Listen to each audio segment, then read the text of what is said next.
Olá, turma, tudo bom? Então vamos continuar então falando de nazismo, tá? Para a gente entender como é que as coisas foram se constituindo até a gente chegar na Segunda Guerra Mundial, tá? Bom, então, paramos em 35, falamos então sobre as leis de Nuremberg, que é então o primeiro passo mais oficial, né, da perda de cidadania da população judaica, né, que cada vez mais vai ter seus direitos restringidos, ou não vão ter direito, na verdade, vão ser considerados subcidadãos, né? Inclusive com toda uma argumentação pseudo, né, científica, certo? Com questões vinculadas à raça, né? Enfim, toda aquela perspectiva bem realmente racista, tá? Da qual se vale o nazismo, então, para se impor. Bom, em 35, então, a gente também tem, né, não vinculado exatamente à questão do nazismo alemão, mas a Itália já está fazendo sua expansão. Em 35 ela vai dominar a região da Abissínia, né, que hoje em dia é onde fica a Etiópia, que é uma região, né, neutra, uma região frágil, né, uma região que não estava sofrendo aquela colonização, né, enfim, então eles vão tomar exatamente por causa da sua vulnerabilidade, né? E a Liga das Nações, que era, né, digamos, aquele espaço que em tese deveria, né, se pronunciar ou que deveria fazer alguma coisa para impedir essa situação, fica não sem fazer nada, digamos, né? Mostrando toda a sua fragilidade, o quanto ela não funcionou, digamos, né?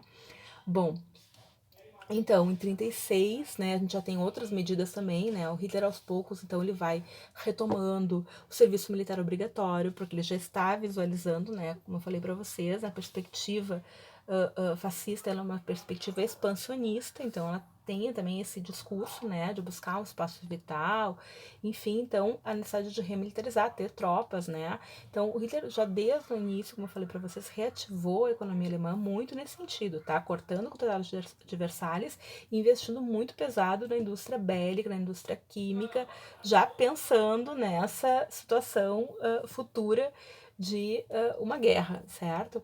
Então, ele vai reativar o serviço militar obrigatório, ele vai reocupar a Renânia, que era então uma região de fronteira, ele vai remilitarizar a Renânia, que era um espaço que, de acordo com o Tratado de Versalhes, deveria ficar, não diria neutro, mas digamos assim, desmilitarizado, não poderia ter tropas na fronteira exatamente para evitar, né, a ocupação, evitar uma guerra, etc.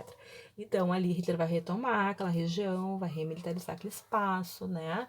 Em 36 também a gente vai ter, digamos assim, já essa perspectiva de uma aproximação com outros espaços, como o Japão, por exemplo, tá? Então, a gente vai ver que, né, nesse período 36 e 37, a gente vai ter a formação, né, daquele grupo que vai se tornar, vai se chamar, então, o Eixo, né, que são esses três atores principais, nós temos outros grupos que vão estar lutando ao lado, né, do nazismo, mas, digamos assim, os três atores centrais vai ser Itália, Japão e Alemanha, que vão formar então o eixo contra, né, os aliados no outro lado, digamos assim, né, do conflito.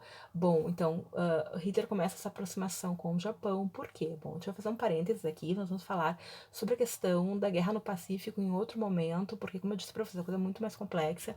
A guerra no Pacífico vai começar antes, tá? Ou seja, o Japão vai entrar em guerra, né, no seu território, digamos assim, naquele contexto, naquela região, antes, tá? Ou seja, já em 31, o Japão já vai dar vazão ao seu expansionismo. Mas antes, para vocês entenderem por que essa aliança, né, a gente vamos caracterizar um pouquinho o Japão. Mas não se preocupem, que depois em outro vídeo a gente retoma com mais calma. É muita coisa, muito complexo, e tudo está acontecendo ao mesmo tempo, digamos assim, tá? Bom, mas enfim, então só para vocês entenderem o Japão nesse período. Então, o Japão, já desde o século XIX, então quando a gente trabalhou o imperialismo, vocês viram que o Japão era a grande potência, então, dessa região, certo? Então, o Japão, no século XIX, ele vivenciou a Revolução Industrial, certo? Lembra? Foram invadidos pelos Estados Unidos, foram dominados um determinado espaço, tá? Foram, né? Mas eles se apropriaram daquela tecnologia, se apropriaram daquele conhecimento e conseguiram, na chamada Era Meiji, dar um salto tecnológico, digamos assim, que fez com que o Japão disparasse na frente de outros espaços naquele local, certo? Então, o Japão ele vai ser uma potência industrial, digamos assim, no final do século XIX, início do século XX, enfim. Só que a gente tem que pensar que o Japão é uma ilha, ou seja, tem recursos materiais limitadíssimos, né? E por isso mesmo visava expandir. certo? Então, o Japão também, ele era um império, ele tinha toda uma história, né, milenar, que era mobilizada e que era romantizada, aquele discurso, né, como eu falei para vocês, do culto da história, de uma invenção histórica, lógico, né, uma romantização da história, que esse fascismo faz direto, né, fez direto, seja o italiano com toda a ideia do Império Romano, seja o alemão, né, com aquela ideia, né, do Sacro Império Romano Germânico, e toda aquela ideia mais romântica, bucólica, etc., né? O Japão também faz isso. Também tem um discurso de raça superior, que a raça nipônica é uma raça superior, enfim. O Japão também vai se alinhar nesse, ou seja, na mesma vibração, digamos assim, tá? Então, nessa perspectiva, né, o Japão também altamente industrializado, enfim, Hitler percebe que o Japão pode ser um aliado interessante, então eles vão fazer, digamos assim, uma série de conversas, tratativas, né, formando então essa perspectiva do eixo, né, Berlim, Tóquio, Roma, né, então também com alinhamento com Mussolini. Mais tarde também, né, inicialmente Alemanha e Japão, e depois a Itália também acaba entrando, na perspectiva também de um pacto, certo? Que é chamado Pacto Anticominterno, né? O que é anticominterno? É anticomunista. Então, vocês estão percebendo, tá, pessoas, o quanto é importante a gente ter essa consciência, essa clareza de que o fascismo, né, fascismo, nazismo, enfim, essa expressão, ela é de extrema direita, isso é indiscutível, né? Então, é uma coisa que até, assim, quando deu uma polêmica, era uma coisa tão ridícula de discutir isso, é muito óbvio, tá? Então não tem menor discussão, certo? Então, na perspectiva então do anticomitern, né? O que é o anticomitern? É o anticomunismo internacional, tá? Interno, né? Comitern, internacional, comunismo internacional. Na verdade, isso é uma redundância, comunismo internacional. Mas, enfim, o fato é que esse pacto vai aliar esses grupos num combate conjunto ao comunismo, socialismo, a tudo que é de esquerda, que eles conseguissem entender como de esquerda, tá? Então, o Japão estará alinhado, né, ideologicamente, esses grupos, por isso irão se aproximar. Então, já, né, 36 e 37 serão feitas essas articulações, tudo bem? Bom, em 36 também um ponto importante que a gente tem que ressaltar é exatamente a questão da propaganda. Então, desde sempre, o fascismo mobiliza a questão da propaganda, tá? Então, no caso do nazismo alemão, a gente tem uma série de gênios do mal, digamos assim, né? Da área da propaganda e da cultura, tá? Então, a gente tem aí uma série de filmes que são produzidos nesse período. A gente tem uma cineasta, mulher, né? Que era nazista, enfim, que produzia filmes muito importantes e que ajudavam, né? Tanto a exaltar a figura do Hitler e todas as conquistas alemãs, a história alemã, etc., como também para mostrar os judeus de uma forma negativa, de, né, fazer aquele alinhamento, aquele discurso de ódio aos judeus, de ódio à esquerda, de ódio aos comunistas, etc.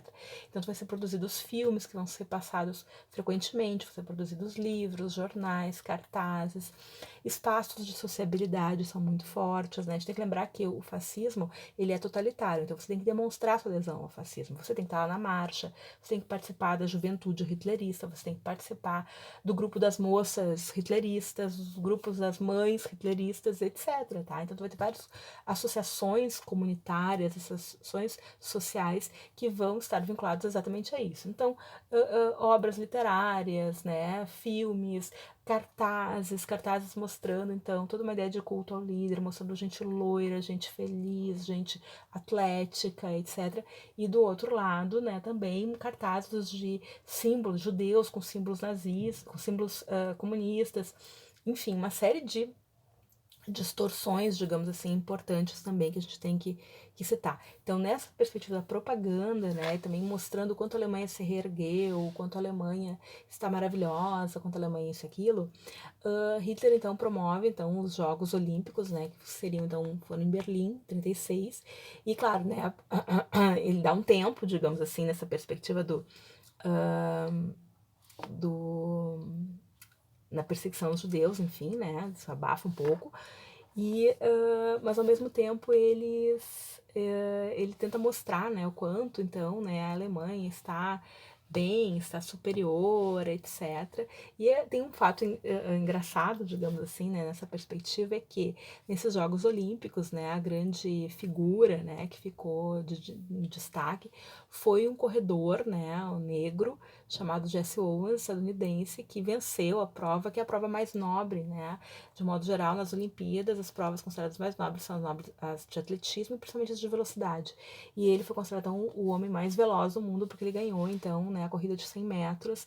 E foi, assim, quase um balde de água fria a ideia da raça ariana superior, já que o homem mais veloz do mundo era um homem negro, né, ou seja, nada ariano. Então foi uma coisa, assim, digamos assim, bem interessante da gente também apontar, certo? Bom, então, nós vamos parar por aqui hoje, agora, né, em 36, e no próximo vídeo a gente dá continuidade e continuamos conversando, tá certo? Beleza, continue estudando.